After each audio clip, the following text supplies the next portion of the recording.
Welcome to the Localization Fireside Chat. I'm Romina Gayá, your host. Join me for captivating conversations with industry leaders exploring localization, translation, and global communication. Ignite your curiosity as we expand your horizons through these conversations. So let's dive in together into the Localization Fireside Chat. Good afternoon and good morning, everybody. Welcome to the Localization Fireside Chat. My name is Romina Gayá, and I'm the founder of this channel. I have with me today an impressive panel. We're going to be talking about a lot of good stuff in this week's conversation. I can't wait to dive into it.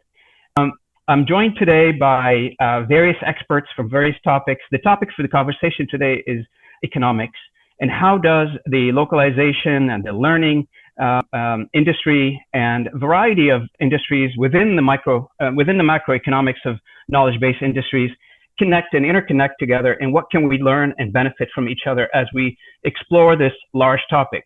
And with me today, I have, I'll let the team introduce themselves, but I named them first. María José Alberto and from Argentina, Romina Gayá from Argentina as well. I have Philippe Séjalon coming to us live from Greece. We don't want to get jealous there, Philippe. We'll leave for that another conversation. And Bruno Herrmann, I think, Bruno, you're in Germany. Am I correct? No, I'm in Belgium. You're in Belgium. Sorry about that. And I'm Romina Gayá coming to you live from the beautiful Marbella, Spain. So team, if you don't mind, let's start with introducing ourselves appropriately. Tell us a little bit about yourself. Small bio, I guess. We'll start with Maria. Hello, how are you?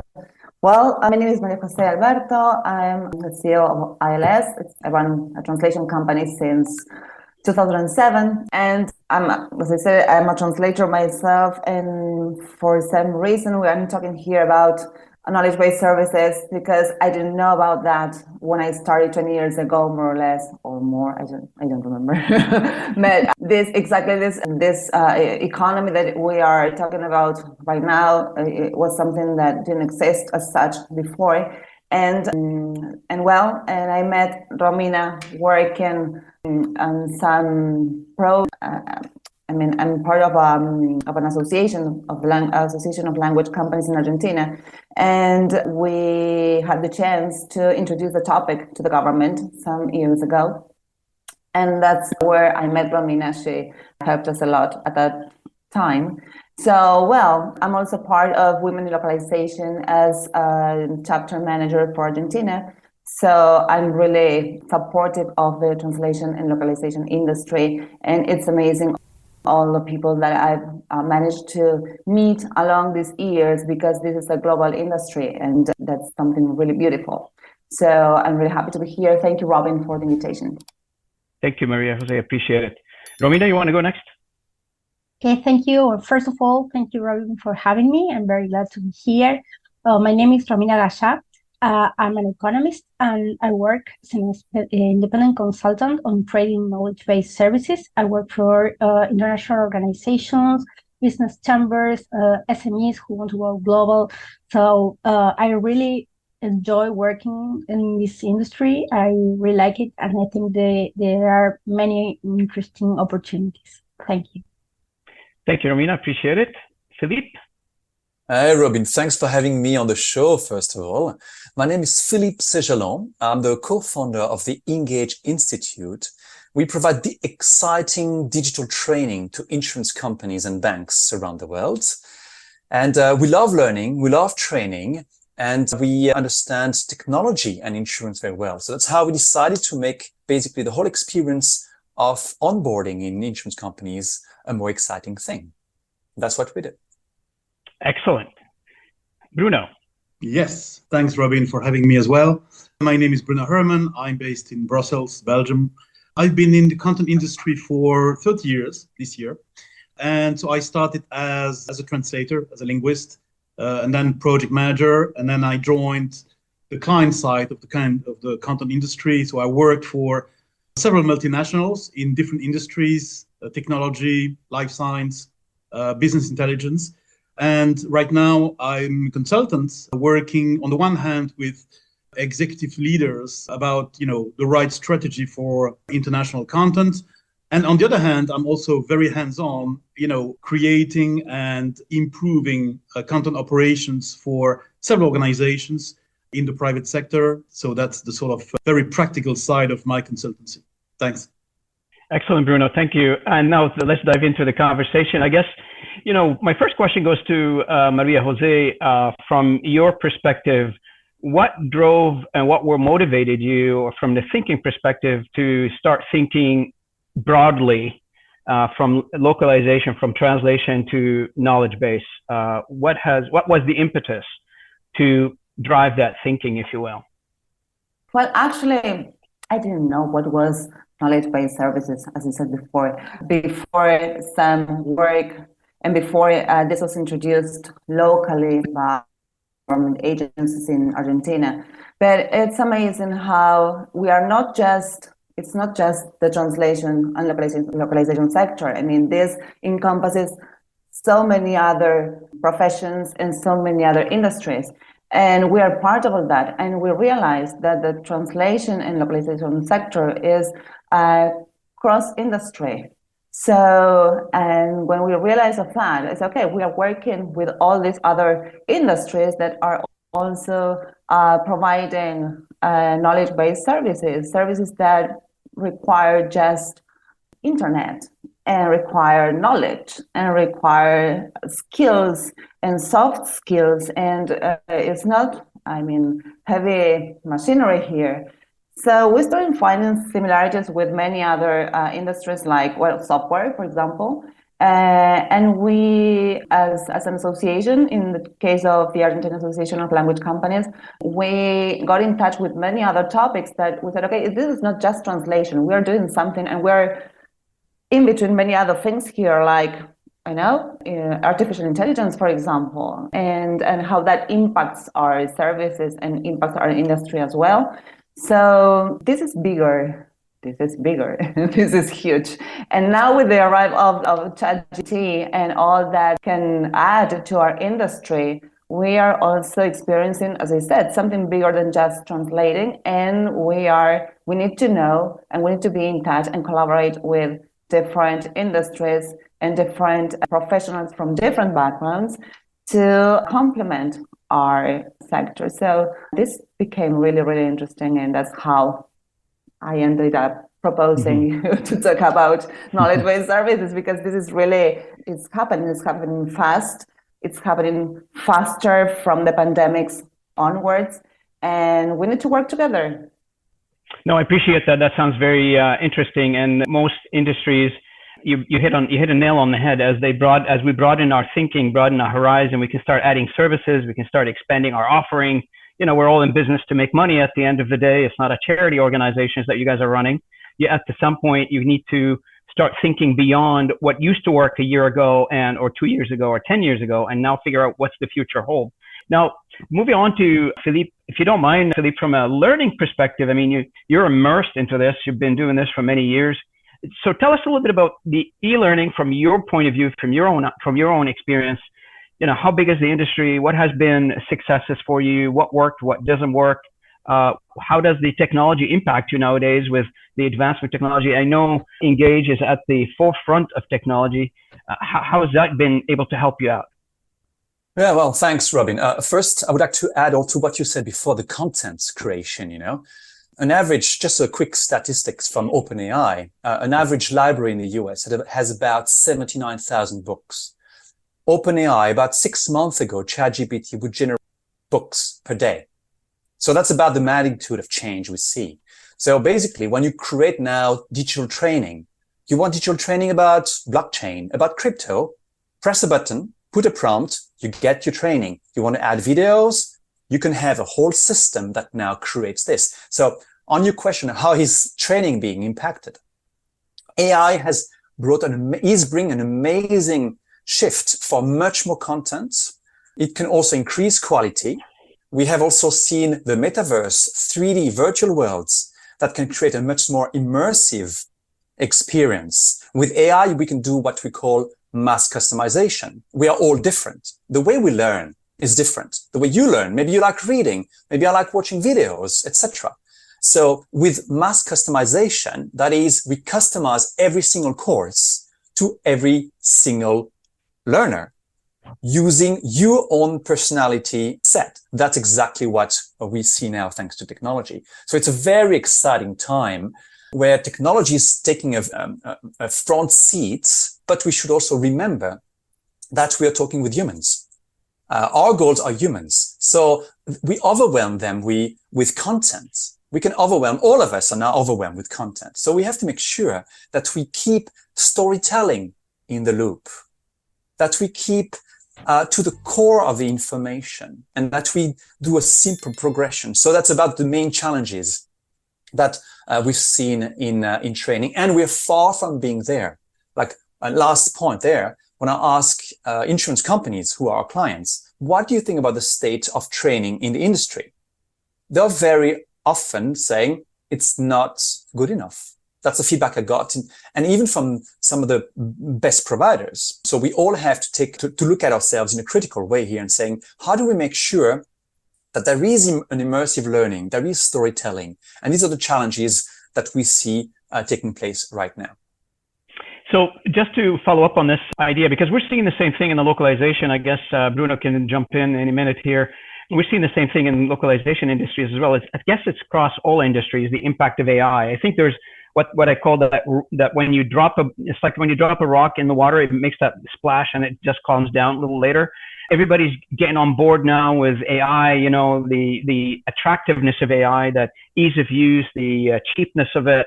You know, I can, within the click of a button, do whatever I need to do. But you're right, you bring up a very good point, Philippe, is that idea that we're delivering to humans at the end of the day. These are not machine learning machines, teaching machines. A human at the end of the day needs to be consuming this content or whatever we're creating. And we always talk in our industry about human in the middle. Are you guys seeing the same thing on your side as well? Human in the middle, meaning that, yeah, machine can help me out, but human needs to police all this. Bruno? Yeah, sure. Well, yeah, absolutely. I mean, the combination of human in the loop, as it's called, and technology is really key. But it's a big challenge because the balance has to be right. You know, what is most automated, what is most human. So I think that one way to sort of address that challenge that I see in the industry, in the localization industry, is that a number of suppliers, LSPs as it's called, are actually moving from language services to content services. And I think that's really key. It's really key, not just for the localization industry, also for the content creation industry, for the content testing industry. Because when you think about, you know, content from a client perspective, and this is where the money comes from, right? So clients are looking for a solution that can help them solve business issues from a content supply chain perspective, not just localization, not just creation. They want to have a content supply chain that is as efficient and as effective as possible. And that's why personally, when I'm working with a couple of LSPs right now, I'm helping them just to make that move or to make that transformation from language services, so very vertical in a way, to content services, which is much more horizontal, where you can actually, you know, as an LSP, as a supplier, you can offer more, to your point, Robin, you can create more value to clients. And I think, to be honest, this transformation is a challenge, and it's an opportunity. So let's start with the opportunity, to be optimistic. The opportunity here with AI is that, you know, it's an opportunity for specifically the localization industry to be more embedded in content supply chains, because they can really bring this human value, this human touch, if I can use that term, to content operations. Because of course technology is everywhere, but as you said in the beginning, it's very key to actually, you know, keep human in the loop. But how to keep that in the loop? How to keep human in the loop? You know, you have different ways of doing that. So that's the opportunity to be more embedded and to be more celebrated, recognized by clients. The challenge is that this AI-powered transformation is really creating a number of changes in operations. And I will give you only one example, which is workflows. For decades, the content industry and the localization industry have been working according to file transaction. You know, I send you files, you send me files back. So the whole supply chain was mostly based on file transaction between suppliers or within clients themselves. Now, with AI, files are no longer relevant. It's about data. It's about language data. You cannot feed, as I said in the past, you cannot feed AI with files. You need data to train your AI engine. And that's where the operational aspect is really changing a lot, because instead of having or moving from a workflow which is based on the transaction of files, now it's more based on data flows, language data flows. But the challenge is that, you need to convert a number of files into data, because otherwise you are not going to be able to use AI anyway. So that is, from an operations perspective, it's a big challenge, technically, but also humanly, because of course, in the past you had post editors, for instance, in the localization industry. Those post editors might become now data annotators, as an example. No, correct. You're absolutely correct. You bring up a very good point in terms of, and I love the idea that you used, Bruno, in terms of, take what we know as an industry and try to, redirect it to other things in how we repurpose we redirect ourselves as an industry to move to provide other services or adapt to a new environment. Because, for many years, people say, technology is going to be the end of the industry. Technology is going to, kill everybody. And then, and I'm talking about from an industry perspective, but that's not true. I mean, we all know that. And people have reactionary ways of expressing themselves every time there's a new technology coming online. But you bring up a very good point, and that's the reason for this conversation, is to cleverly work together, try to figure out how to take what we currently know and have in place, and with a small amount of effort, retrain, re-equip, and redirect to other things. I had a conversation actually on this channel with Michel Lopez from B2F. He's the CEO of B2F. He bring up a very good ideas in terms of how he transferred his company from the transactional thing, Bruno, you're mentioning, to more of a data-driven organization working on data versus a transactional. You send me file, I send you file. Those are the old ways. And the new way now is all about data. How do we take data, consume it, and dissect it, try to make sense of it, build databases, and then repurpose that data and send it back to the customer? And that's what customers at the end of the day are looking for. Which brings me to another conversation maybe we should start having is Maria Jose, you've dabbled with this idea for a while now. Did you introduce any transformation to ILS, and what was the results of that? Can you talk a little bit about what you've done, and sure, if you've noticed any positive or negative changes? Mm-hmm. What's the learning? Well, first of all, I want to add to something you said before. That is that we should have these conversations with other people from other industries. Actually, the Argentine Association of Language Companies, last week we had an event where we had someone talking about AI, none from the localization industry, someone talking about blockchain and tokenization and crypto and all that, not from the localization industry. Because we learned that, we had other topics like internationalizations, which is something that is really relevant in a topic brought by someone who is not from the industry. And that is something that we need to do. We need to do more often, I would say, because we need to complement our knowledge. It's not just our knowledge about the industry, but how we can complement with other sectors which are really relevant to us. So we are on that path, and I think that we used to put that into practice more often, as I said. I should say that from my perspective at ILS, we started implemented many years ago, of course, with post-editing of machine translation. We've done this for, more than a decade. So it was a new service. It is a new service. There is some fight about that. If it is not, about translators who are willing to provide that service. Some others are not, are struggling with technology, and something that we need to understand deeper and see how that benefits our jobs and our capacities. But so I'm really used to talking about this thing, but lately we've implemented that in sales, which is something interesting. We started working with this platform that allows us to move faster with leads, for example. And that is something really interesting, because the time it takes, imagine this, the time it takes for you to write an email, to think every specific word. I mean, it's amazing how you reduce time, and you can customize that. It's not that, I mean, I totally agree with Philip about that, and time management, and Bruno regarding human touch, because we do both.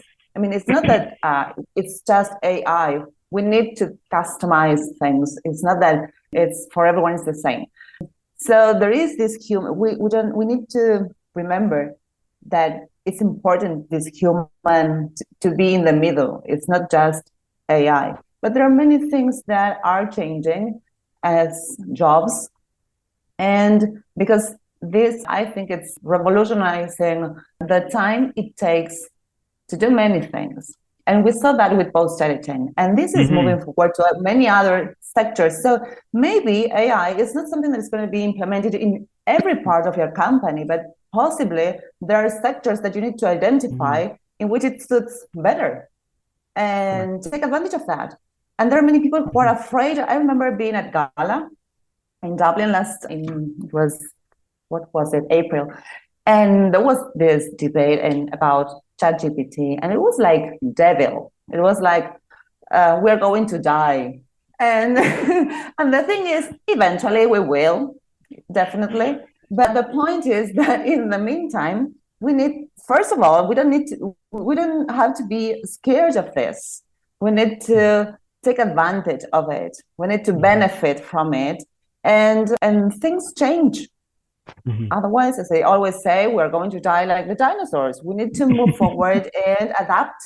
So I said, well, maybe I just kept on talking besides your question, Robin, but in my opinion, we are trying. We are given to try, and it's not that we are, we're trying to use it cautiously, because also, as you were saying before, I think it was Philip mentioning about the things that ChatGPT can do, and it can write how many books in a week, I don't know, or in a day.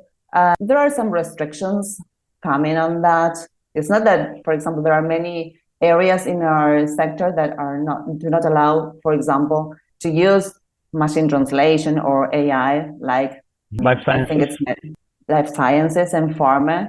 So there are restrictions, because human touch there is essential. And I don't know, I'm not saying that this is not going to happen, but at this point of AI, well, there are some differences in which type of content you can apply it or not. But well, it's part of the journey. If I may react, Robin, if you don't mind, Maria José, on one thing you said. Like, I think, I like to believe, I love technology, and of course I love humans too. And I think it's not either or, but for me, it's always both. How often can you everybody can have their own expert all the time with them in the company? So in our company, our CTO, Patrice, always said, all our processes must include AI. But not to replace humans, but to make us much more powerful, much more impactful. And I like this way of thinking. It's really, we have to, in everything we do, we look at the support of AI, and then of course the review of the human. Here in Athens, I was talking to someone who worked in a big company, in a call center, I will not mention. And they actually implemented AI in what I was very surprised. I talked to one of the employees and said, hey, it was in a dinner. And he said, well, now AI tells me what I have to say, and I just have to copy paste to the client. And I said, well, isn't that not the way it should be? And he said, well, that doesn't make my job fun. And for me, it was obvious. AI is your advisor, and you have advice, perfect. And then you, as the expert, you decide on how to use it. So I think a lot of people are afraid because they haven't tried it, or they think they're going to be replaced. But I think it just boosts all of us, our own performances in drastic way. Absolutely. No, thanks for that point there, Philippe. I really appreciate it. Now, one of the things that as we contemplate what's going on and the changes that's going on in both industries, or in all of our industries, one thing comes to mind is, and this question is for Romina. Have you, and I know you've been a professor, you're still a lecturer I think you're still a lecturer, I don't know. You've done a lot of activities in that regard in a variety of colleges and universities, but what do you see like the new generation of workers coming into the knowledge-based industry how are they going to learn? What are they going to learn? What jobs are available to them? You know, we can't keep teaching them the old traditional way. I'm assuming things have to change. Am I correct? Or of course, things have to change, and the way we learn have to has also the way in which we teach. And I come from a developing country, so I'm very concerned about the challenges, because you know the skills needed in the new jobs are very different from those of the old jobs. So you have to there are challenges on two levels. First of all, you have to transform people who are already working. So we all have to develop new skills, and you also have to develop new skills, especially in terms of digital skills, but also in terms of creativity and many soft skills for those who are learning now. But we have, and I say we because I'm talking from a developing country perspective, we have very old education systems. Most children are now learning in the same way I used to learn when I was, 10 years old. So we have to transform that. And we also have a huge problem in terms of STEM skills. And education is very, we have problems in terms of teaching that, especially for small children.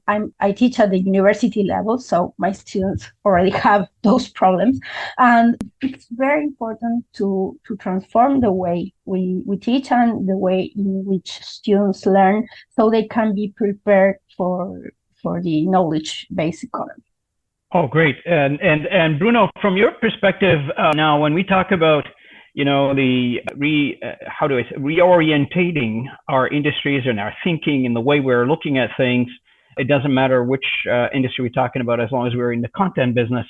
What do you think of the subject of reskilling, retooling, repurposing the existing workforce to be able to learn and cope with the new developments? Yeah, absolutely. I mean, that's going to be a critical point for not just survival, but success, I would say. And before, diving into my answer to your question, I would like to, in my opinion, I would like to say that a number of people are a little bit skeptical or afraid of AI because of the words that are used. It's artificial intelligence. I think intelligence is a word that is very human. So it's tied to human nature. And if you define artificial intelligence as the most sophisticated form of automation, it becomes something quite different. It's no longer about intelligence, it's about automation. And that's what AI is all about, eventually. It's automation. Automation further, better, more. And that's really what I would like to say about, the sort of feeling that some people have about AI. Now, I think, when I have to, in the past, when I was creating teams, with automation technology at stake, I was always telling that, to be able to do a good job, you have to make your work inclusive and value-driven. Inclusive, meaning that, you don't have to specifically work in your bubble. You have to really collaborate with other people and collaborate with technology. And that's what AI is all about right now, because many people call AI my companion, my co-pilot. And I think that's really what it should be. It's a way also to make, your work more inclusive, not just by working with other people, but also by including technology in what you do. So that's the first thing. The second thing is value-driven.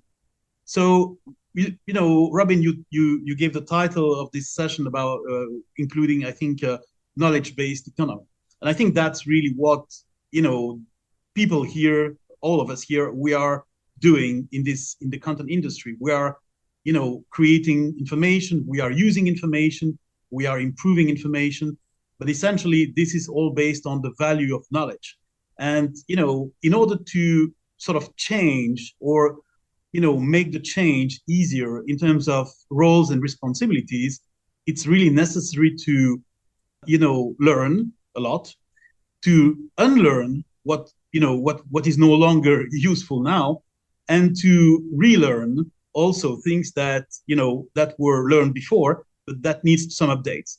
So I think that's, what people in the content industry in general, whether it's about creating content, managing content, So even project managers should really consider, some, relearn, unlearn, and learn.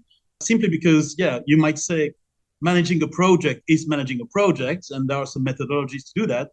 But with AI now, you have to incorporate more automation than ever before. And that means that obviously as a project manager, you will still be a project manager, but you will also have to be using technology. You will have to work more closely with other roles, content creators, for instance, or data managers, data scientists.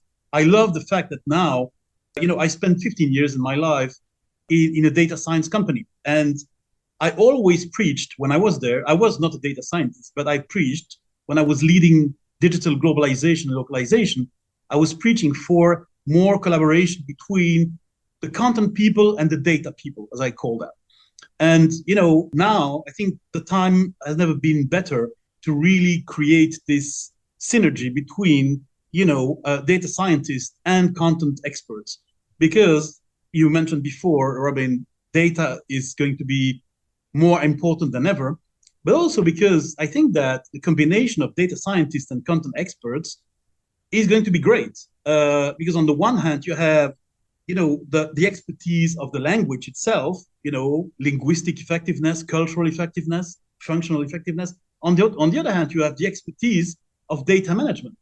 And if you bring those two profiles together, that's the ideal combination now to make an AI-powered supply chain work. And then, of course, everyone will have to acquire new skills. But I also believe that in addition to acquiring new skills, it's important to join forces, specifically between content and data. Correct. You're absolutely correct. And, there's a term being tossed around. I'm not sure if it has made it to all of you yet. It's called datafication of content. We talk a lot about that one in my conversations. And, it's funny because content is data. And now we're telling it, we gotta data, make it a little bit more data out of the content, right? So, if somebody wants to, and you're right, that conversation between the content and the data people needs to happen quite often, because here's an example: a software company, develop a software or write a learning a course and it's not based on a data principle. It's based on, the initial thought. I build the software, so whatever. And at the end of that cycle, after I finish building the software, I want to make sure that this software runs in 20 languages, but the software itself is not built for that. So now you got to go back to the architectural way of how you built the software, and try to, decomponentize the whole thing and put it back into one brick at a time to build, allow it to build more languages. If you build it from the ground up with the data in your mind, then you have a lot better way to deal with it. And I'm assuming, Philip, in your world, on your side, like when you develop a content for a learning purpose, first, content has a shelf life, obviously, and depends on which content we're talking about. Could be a 6-month shelf life, could be a year shelf life. But when you develop a content, with the ever-changing environment, how do you ensure this content stays flexible?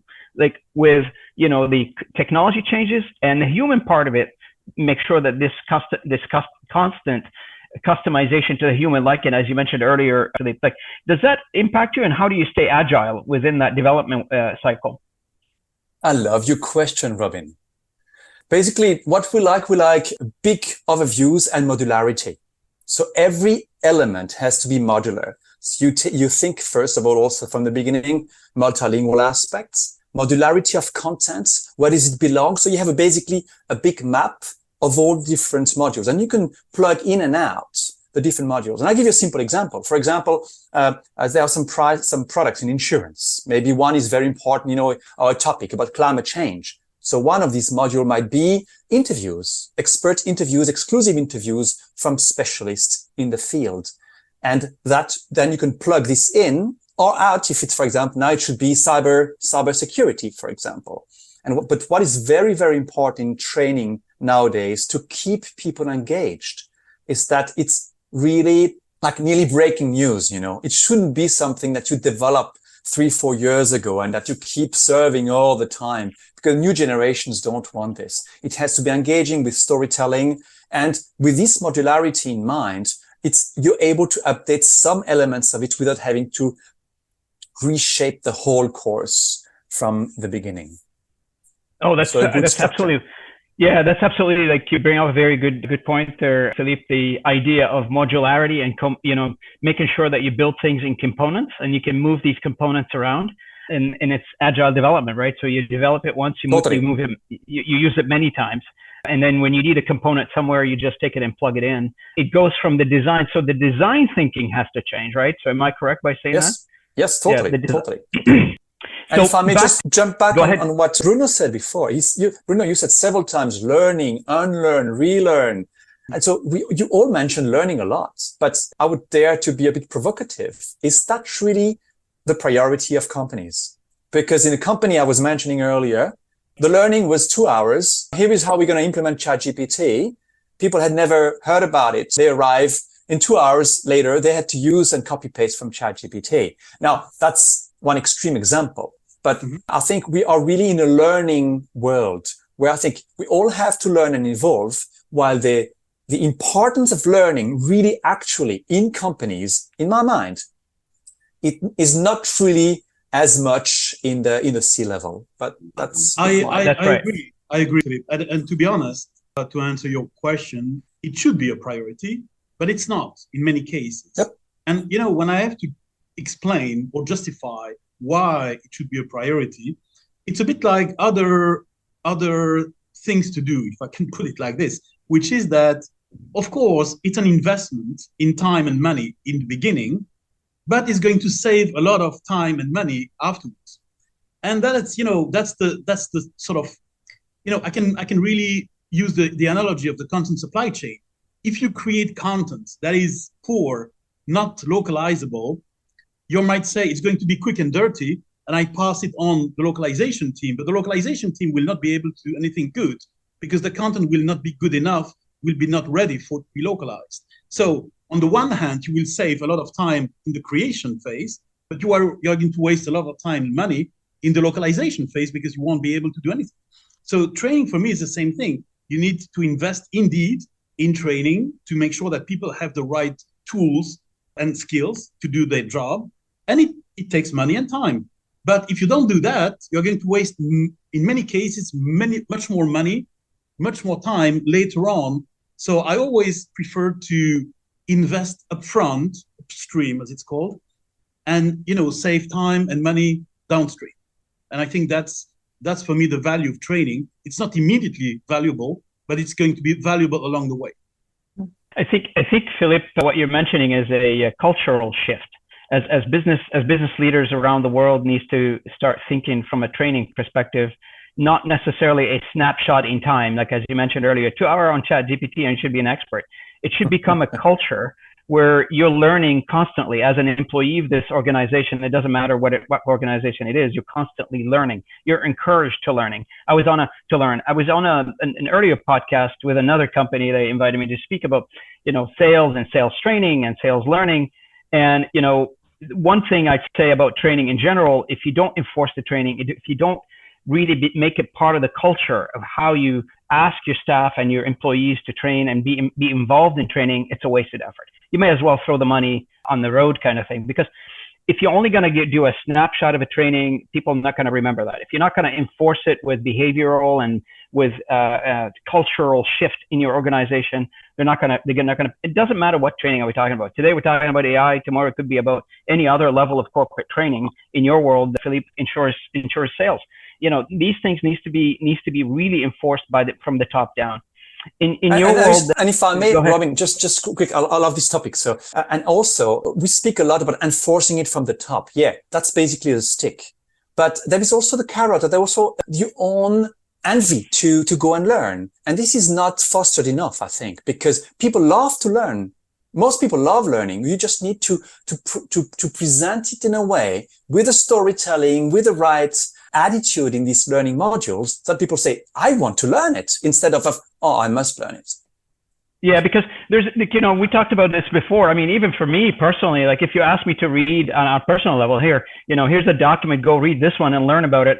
My attention span to that one is like really tiny. If you give me something that I'm more engaging, I'm working with, or some sort of a game or whatever it is, I'm more interactive with the content. It's a lot better for me to learn it. And, one thing, we keep going back to AI. One thing AI really did for me personally And as most of you know, I'm a coder by trade. Like that's what I went to university for. But I haven't done this for 20, 30 years now.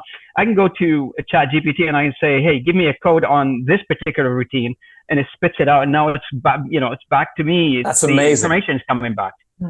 Yeah, it's amazing. Maria, anything to add? Maria Jose, anything to add on this? Yeah, I was actually thinking about education and I was paying a lot of attention to what you were saying, and I totally agree. And I think that there is something, we are talking here about AI. We know what we are talking about, more or less. I mean, we are on the same knowledge-based cloud. However, I think there is a huge need to be able to transfer this to people who are not in our sectors and to people who today we need to transfer that in a plain language. In my experience, the other day, I had this experience. I know nothing about, now I know a bit more about tokenization. And to me, that is something like beyond my possibilities. And I had this person in front of me at the event that I told you before that we had last week. And he was so clear and he put the information so easily in front of us all. And we said, okay, we can do this.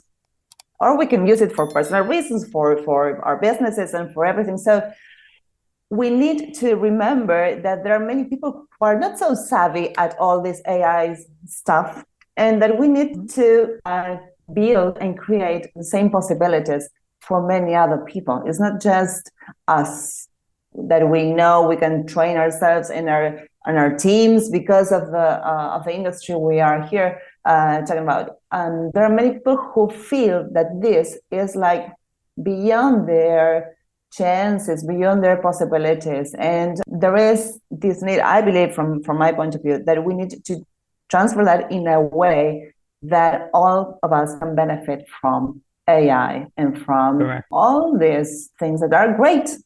We should not be, we need to create this environment in a way that it is not scary for people, so that they can embrace it, and so that they can say, okay, I want to learn how to code or how to do this and that, or maybe not coding, but to understand it with no fear. I think that's important. Absolutely. And, this brings back to a point that Romina made about being a developing country and in a variety of parts of the world. I feel like AI is a great unifier, meaning that it's making the opportunity available to anybody, making the learning a lot easier for everybody. Access to information. It is not restricted to any, specific culture, specific demographic, specific country anymore. Anybody can learn. It's democratizing the international knowledge base, if you will, across variety of places. Do you agree, Philippe and Romina, in this one? Well, I don't. I'm sorry. I think that poses a lot of opportunities for many people, but in developing countries, there are many people who are not in a position to benefit from that. In developing countries, there are huge gaps in terms of digital skills and other skills between people from high-income groups and low-income groups, from some urban and versus rural areas, and even among companies, between SMEs and large companies. So I think that we have a very big opportunity, but as Maria Jose was saying before, we are like in some aspects like in a bubble, but there are many people who need help to be able to benefit from that. If you think of a person who lives in a rural area where they don't have internet access, they cannot benefit from So, what about your students? What about your students at university? You mentioned earlier you have students. Are they familiar with AI? Do they use it? What's their experience? Yes, I mentioned that there are problems with basic education, but my students who are at the university and they study economics or some similar careers, they are familiar with AI and they will be able to benefit. But not all these people who don't don't go to the university, for example, because Yeah, no, I understand. I mean, that happens in every country. I mean, I'm from Canada, and I can tell you, like, our government is against oil, and our government is saying to the oil industry workers, go learn to code Python. Like, okay, so how do you take a person from the oil industry working in the construction of an oil field to start coding Python? That's a long transformation, if possible. I think it's an impossibility. But I would like to add, I'm not worried.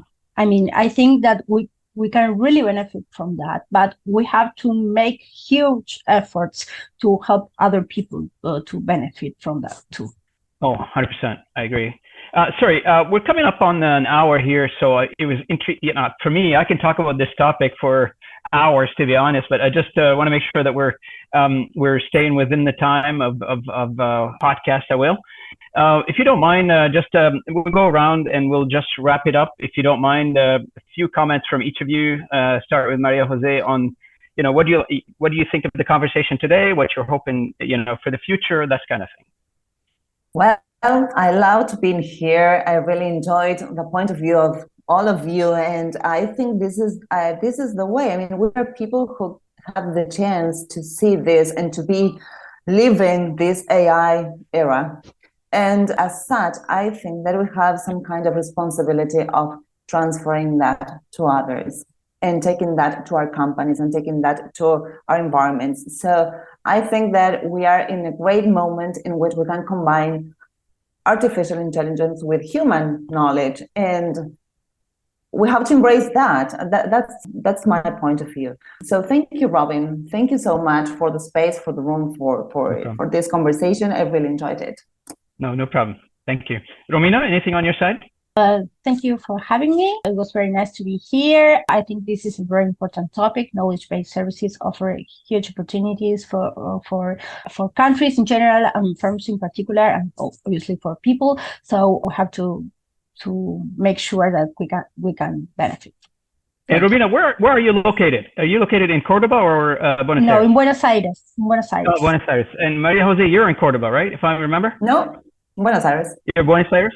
Buenos Aires too, yeah. Ah, great. Two Buenos Aires ladies. Excellent. I can't wait to visit one day. Philippe, on your side, anything on your side? Oh, yeah. Well, thanks for a very interesting discussion. And if I may express a wish, I mean, it's more to our societies. I think a bit like the internet 20, 30 years ago when it came, it speeded up the globalization. I think we are now experiencing at a much higher pace with AI and other disruptive technologies, a change that our societies are not ready for as a whole, as María José said. So it's our duty, and it's also the politicians and all the people who can help all the others in society to embrace that change, because it can be tremendous help, but it will imply a big a new definition of our jobs and how we do it, how we live, how we interact. And if we miss that one, or let's say, if we manage to do that one, I can see huge opportunities for societies. But if we do miss that one, I see big trouble. Big risk. Yes, big risk. Yeah. So we have to, AI will help us, but let's make sure that we seize that opportunity. Absolutely. Thank you, Philippe. Bruno, any comments? Yeah, sure. Well, first of all, thanks for this great conversation. Thanks for inviting me. It was really great to be part of it and to be able to share my opinion, my humble opinion. I think that, during this conversation, we all talk about challenges and opportunities. And that's really what this conversation about AI should be. I think there are many articles, views, and thoughts about, all the issues and challenges. So it makes a number of people quite scared about AI and automation in general. But I would say it's the same every time there is a big change driven by technology or by human and technology. So it's not very surprising. We've seen that before with the internet. The internet was going to kill a number of people. It never happened anyway. So I think that, fortunately for us, otherwise we wouldn't be here. But no, I would say that, it's really important to really, focus on all the opportunities that are going to come from, the use of AI or the leverage of AI. And I would say that there are two keywords that should be really important for everyone to keep in mind regarding AI, but regarding, what we do in general, is to make it inclusive with other people and with technology, and to keep it value driven. Because as soon as you don't create value anymore, this is when the trouble comes. Thanks.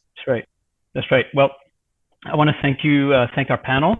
María José, thank you for joining. Philippe, Bruno, and Romina, thank you for this lovely conversation today. I really appreciate you taking part of it. I hope this has been beneficial to all of us here, and I hope you got something out of it. And I hope we continue this conversation, because this is about dialogue. Our knowledge industry is about exchanging knowledge, exchanging ideas. And I hope this helped a little bit in driving the idea that we should be talking to each other a lot more often. So thank you again for being part of this. And for my audience, thank you so much for joining me on this journey with our lovely panel today. I invite you to like, share the comment, and comment on the content as you see fit. And I hope to see you again in the next episode. Much appreciated. Thank you for listening. Thanks for tuning in to the Localization Fireside Chat. Take the warmth of knowledge and renewed cultural passion with you. Keep exploring. Stay curious. And until next time, this is Robin Ayoub. Keep those global conversations alive.